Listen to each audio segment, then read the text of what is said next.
या बड़ी, भक्ति मार्ग पर उसका असर जीवन भर रहता। हरे कृष्णा। भूल छोटी हो या बड़ी, भक्ति मार्ग पर उसका असर जीवन भर रहता है। तो आज ऐसी ही एक विशेष एकादशी है, पाप मोचनी एकादशी। तो आइए सुनते हैं इस विशेष एकादशी की कथा।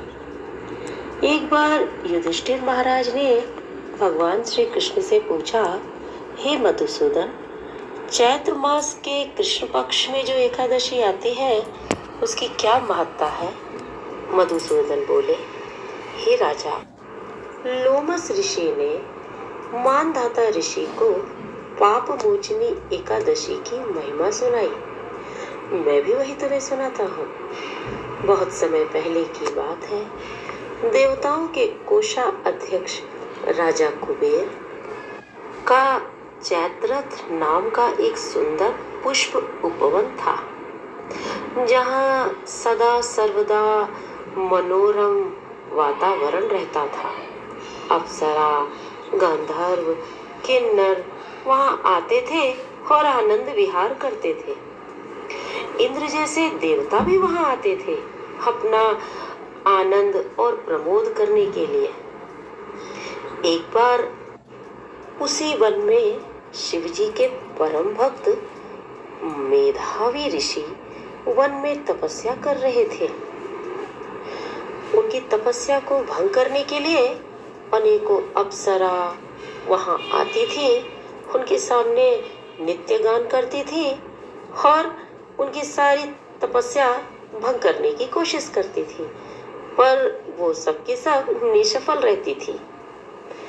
एक बार वहां मंजू घोष नाम की एक अत्यंत सुंदर अप्सरा आई।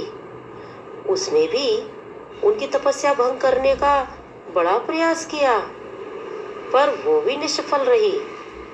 तो फिर वहां शिवजी के परम शत्रु कामदेव जी आ गए। उन्होंने भी मेधावी ऋषि की तपस्या को भंग करने के लिए अनेकों अनेका प्रयास किए। अब देखिए, आप तो जानते ही हैं कि जब शिवजी ने दक्ष की यज्ञ कुंड में अपनी पत्नी सती को खो दिया था, उसके बाद उन्होंने अपने ससुर दक्ष को बकरे का सिर देकर स्वयं 60,000 वर्षों तक तपस्या करने के लिए वन में चले गए। उसी समय ब्रह्मा जी ने शिवजी के ध्यान को भंग करने के लिए कामदेव को बुलाया और कामदेव ने शिवजी की तपस्या भंग करने का पूरा प्रयास किया। और प्रयास ही नहीं किया, प्रयास करके शिवजी की तीसरी नेत्र भी खुलवा दी। जैसे ही शिवजी की तीसरी नेत्र खुली, कामदेव जी जलकर भस्म हो गए। कामदेव जी का शरीर तो भस्म हो गया था, लेकिन उनका अस्तित्व अभी भी जीवित था। तो बस कामदेव जी ने ये मौका भी नहीं छोड़ा, क्योंकि मेधावी ऋषि शिवजी के परम भक्त थे और उन्हीं की तपस्या कर रहे थे। तो कामदेव जी ने अपना सूक्ष्म रूप बनाकर मेधावी ऋषि के हृदय में प्रवेश कर गए। और जैसे ही वो मेधावी ऋषि के हृदय में प्रवेश किए, ऋषि इतने सुंदर, अत्यंत मनमोहक लगने लगे। ये सारी चीज देख करके मंजू घोषा को ऋषि के प्रति आकर्षण आ गया। उन्होंने उन्हें देखा और देखते ही ऋषि के पास जाके उन्हें गले लगाने लगे।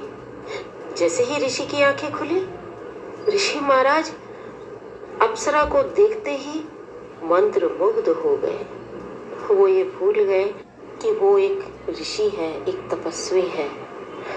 और भूलना भी तो था, क्योंकि स्वयं कामदेव उनके शरीर में ही प्रवेश कर गए। कामदेव ने तो मंजू घोषा का काम अत्यंत ही आसान कर दिया। और मंजू घोषा को जैसे ही ये आभास हो गया कि अब ऋषि का पतन हो चुका है, वैसे ही उन्होंने ऋषि से कहा, हे ऋषिवर, अब मुझे आप स्वर्ग में वापस जाने दो, बहुत समय हो गया है। तो ऋषि मेधावी बोले, हे सुंदरी, तुम संध्या काल के समय कैसे जा सकती हो मुझे छोड़ के? कल सुबह सूर्य उदय होने के बाद चली जाना। और ऐसे करते करते मंजू घोषा ऋषि के साथ 57 वर्ष 9 महीने और 3 दिन तक रही। मतलब 57 years 9 month and 3 days। उसके बाद मंजू घोषा जब भी ऋषिवर से जाने की बात करती, ऋषिवर फिर वही बात कर देते कि अभी संध्या काल है, कल सुबह चली जाना। पर मंजू घोषा को धीरे धीरे ये आभास होने लगा था कि जिस दिन मेधावी ऋषि को ये पता चलेगा कि ये सब माया है, उस दिन अवश्य मेधावी ऋषि मुझे शाप दे देंगे। इसलिए मंजू घोषा ने बड़े ही प्रेम पूर्वक शब्दों में ऋषिवर से पूछा कि हे ऋषिवर, आप मेरे साथ कितने समय से हैं? कितना वर्ष बिता दिया आपने मेरे साथ? क्या अभी भी आप मुझसे संतुष्ट नहीं हैं? मैं जब भी जाने की बात करती हूँ आप मुझे रोक लेते हो। क्या ये एक ऋषि के लिए उचित है? मंजू घोषा के ये शब्द सुनकर जब ऋषिवर ने काल की गणना की, तब उन्हें पता चला कि मैंने अपनी जिंदगी का कितना समय भोग में निकाल दिया। और उनको इस चीज का बड़ा ही पश्चाताप होने लगा। वे समझ नहीं पा रहे थे कि उन्होंने अपने जिंदगी का 57 वर्ष 9 महीना और 3 दिन निकाल दिया। फिर इसको रिवर्स किया, 57 वर्ष 9 महीना 3 दिन। ऋषिवर ने मंजू घोषा को कहा, तुम एक पिशाचिनी हो, तुमने पिशाचिनियों जैसा काम किया है। मैं तुम्हें शाप देता हूँ, इसी समय तुम पिशाच योनि में चली जाओ। मंजू घोषा को जब इस चीज का आभास हुआ तो ऋषिवर से क्षमा मांगने लगी और बोलने लगी, नहीं ऋषिवर नहीं, मुझे ऐसा शाप मत दीजिए। ऋषिवर बोले, देखो, मैंने जो भी शाप दिया है मैं वो वापस नहीं ले सकता, क्योंकि तुमने एक ऋषि के तपोबल को भंग कर दिया है। लेकिन मैं तुमको एक रास्ता दिखाता हूँ।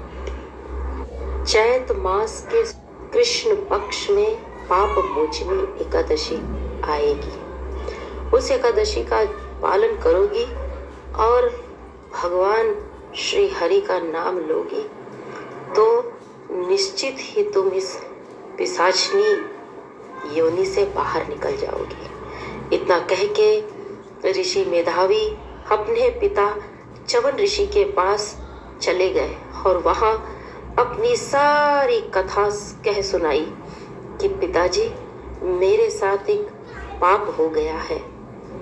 ये सारी कथा उन्होंने अपने पिता को सुनाई और इस पे च्यवन ऋषि जी बोले, हे वत्स, तुम भी चैत मास के कृष्ण पक्ष में जो पाप मोचनी एकादशी आती है उसी का व्रत पालन करो और हाँ, ब्रह्मचर्य का पालन करो। जो इस ब्रह्मचर्य का पालन करता है उसके समस्त पाप नष्ट हो जाते हैं। जैसे मंजू घोषा को पिशाच योनि से पुनः अप्सरा की योनि मिल गई और ऋषि मेधावी को फिर से उनका तप बल यज्ञ वापस मिल गया।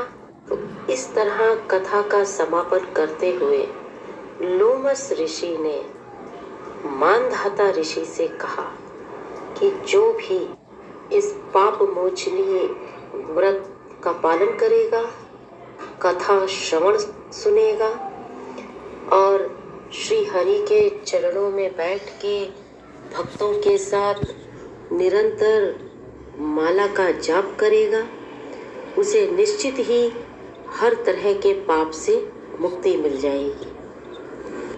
तो आप सभी को एक बार फिर मेरी तरफ से पाप मोचनी एकादशी की बहुत बहुत बधाई।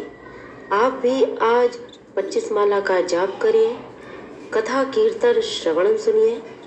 अगर आप मंदिर नहीं जा सकते हैं तो कोई बात नहीं, अपने YouTube चैनल पे वृंदावन धाम नहीं तो मायापुर धाम का चैनल लगा लीजिए और ज़्यादा से ज़्यादा हो सके तो भक्तों का साथ करिए।